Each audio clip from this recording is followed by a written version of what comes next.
Aries, tignan po natin kung ano ang mensahe para sa'yo sa loob ng 15 days. Keep in mind po na ito ay general reading lamang. So, hindi po lahat ay makaka-relate. So, be open-minded. Pasensya na po kayo. Ayan, kumakain na naman si Dimitri. And let's see kung ano po yung energy. Pero bago pala yan, i-cleanse muna natin yung space mo. Your energy.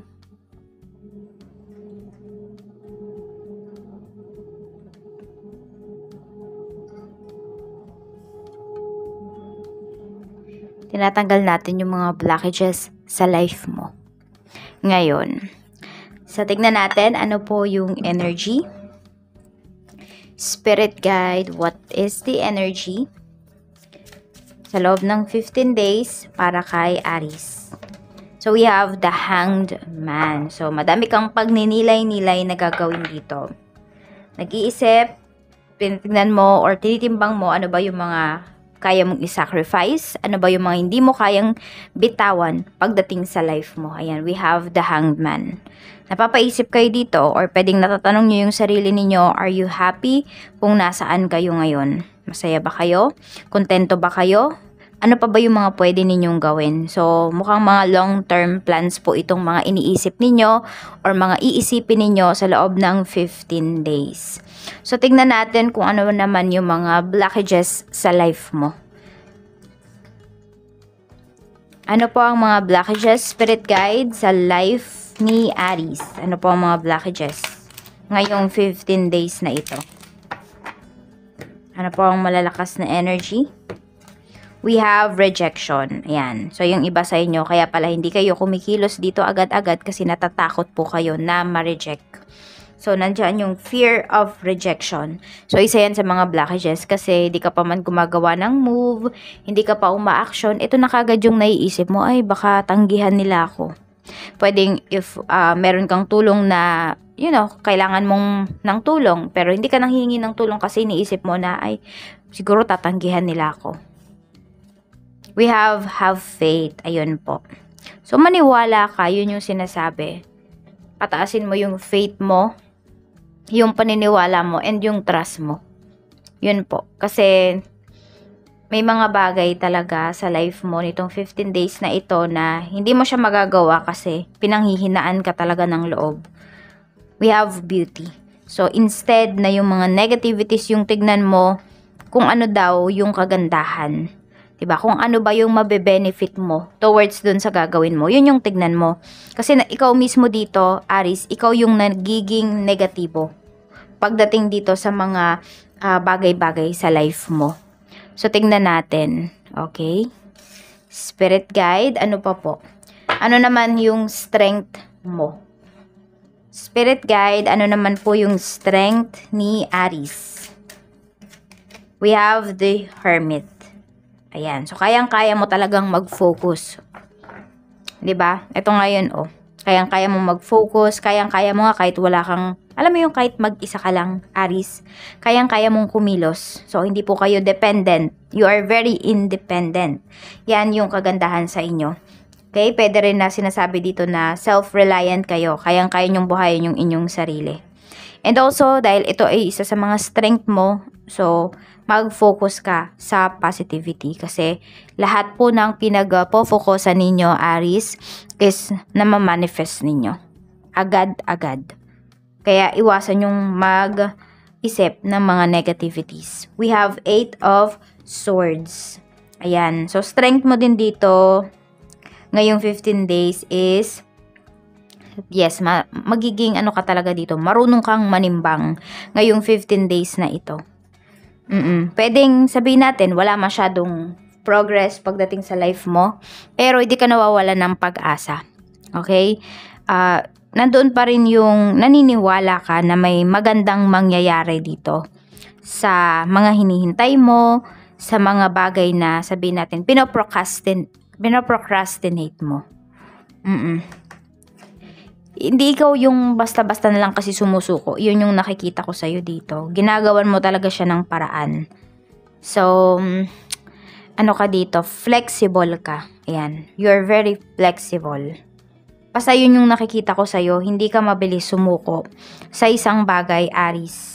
Ngayong week na ito, talagang ilalaban mo hanggat kaya mo at may nakikita ka pang, sabihin natin, kagandahan dun sa isang bagay na yon. Pwede rin yung iba sa inyo, may mga pag-travels kayo dito. Ngayong 15 days. And also, nakikita ko din, pwede po na may nagyayang mag-travel sa inyo, pero hindi kayo sasama kasi madami kayong responsibilities. So, you know talaga kung saan mo ba dapat ibigay yung focus mo. Check po natin ano ba yung dapat mo nang i-release. We have 4 of Pentacles. Ayun. Release mo na yung sobrang pagtitipid mo pagdating sa sarili mo. Maaring kapag sa ibang tao, freely kang nagbibigay ka, di ka nagdadalawang isip. Pero pwede po na pagdating sa sarili mo, yan, tinitipid mo talaga yung sarili mo.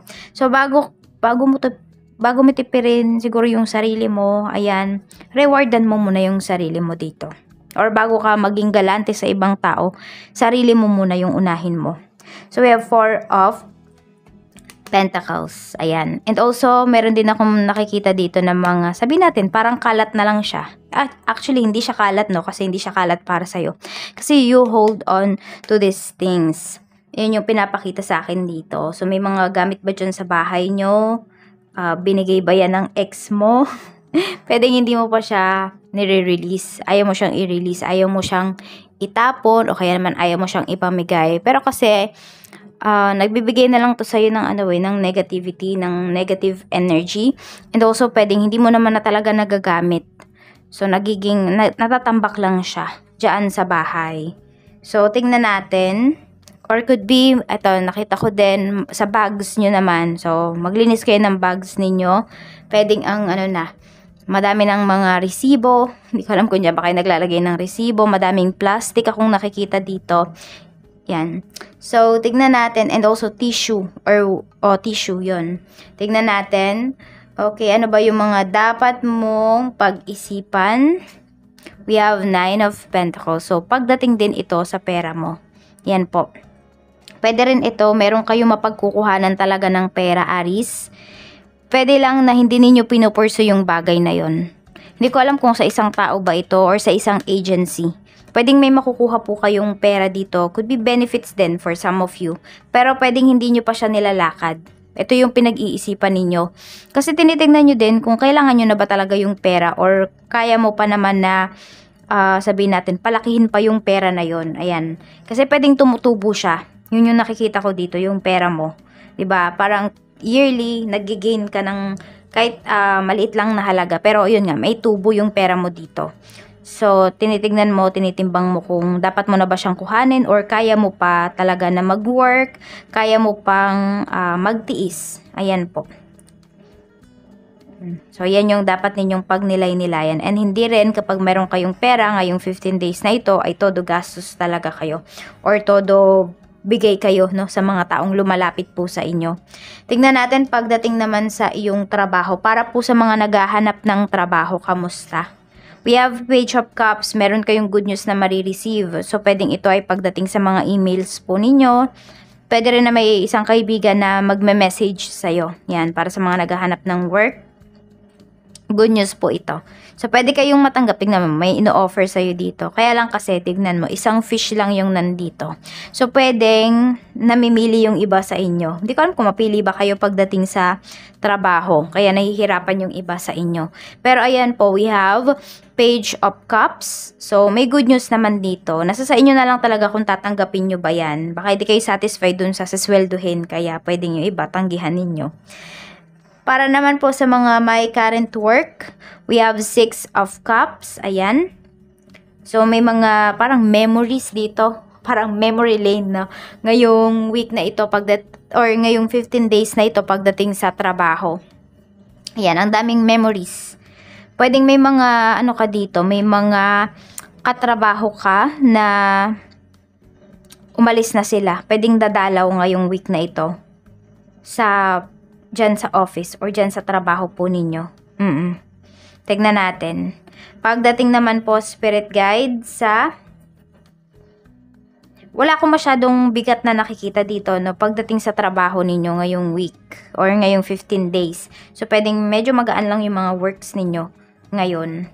And also, pwedeng may help nga din na darating para sa inyo dito. Ayan, no. Pwedeng may mag-o-offer ng help sa inyo ngayong 15 days.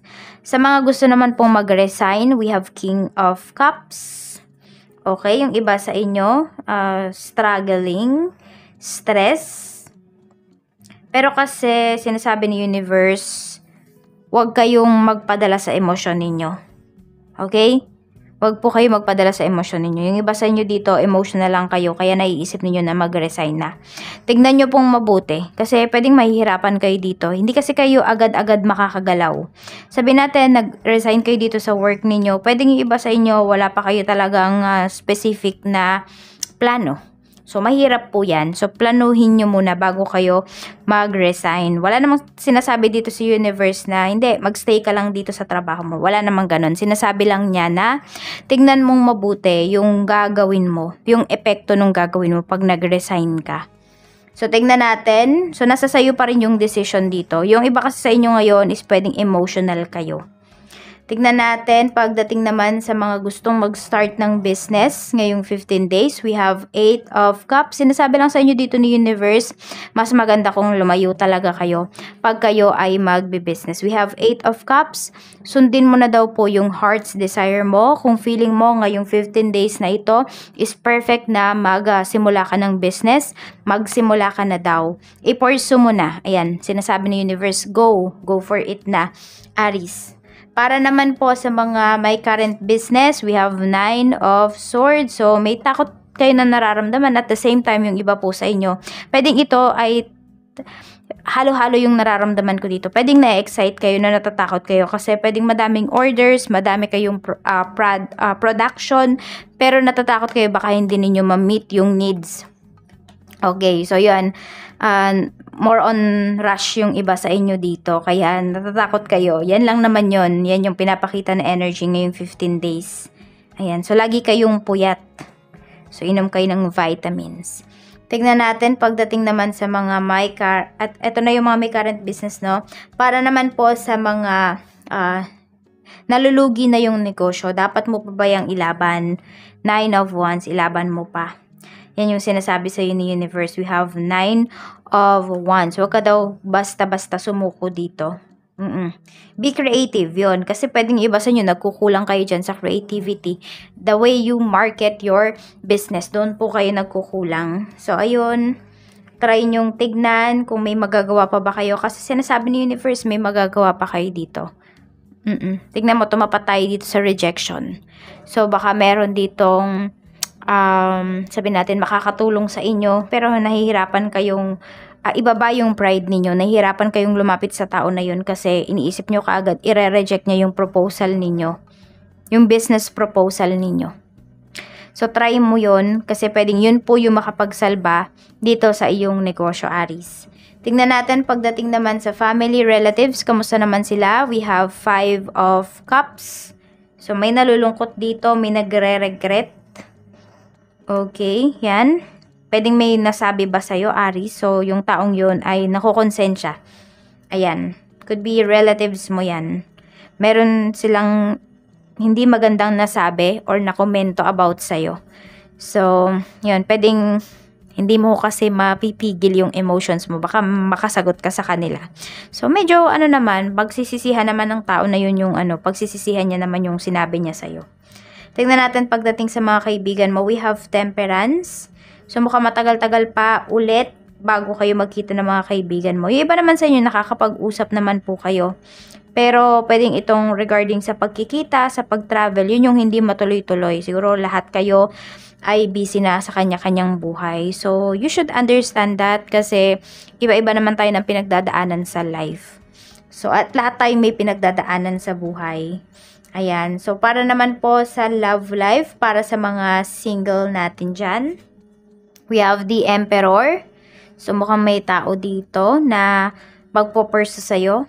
Ayan. Or pwedeng ikaw to, baka mayroon kang ipo-pursue. Yung iba sa inyo, nag-aayos kayo dito. You're very confident with yourself. Ayan po.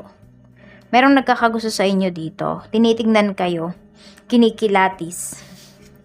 Pagdating naman sa mga, ayan, sa mga in a relationship. Okay, pasok din po dito yung mga byuda, byudo, single mom, and single dad. Ayan, so need nyo talaga is, mag-ayos. Need nyo talaga is, itaas yung inyong self-confidence. Para sa mga in a relationship, meron tayo ditong the Fool. So, may mga, sabi natin, may mga sakit ng ulo ka na mararamdaman dahil sa person mo. Yun yung pinapakita dito because we have the Fool. Ayun.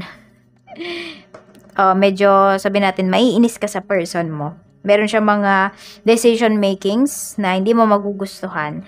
Para naman po sa mga married, we have Knight of Wands. Ayan, para po sa mga married, is nandun yung spark, yung love, yung naglalagablab na, relationship. Ayan, we have 7 of Cups.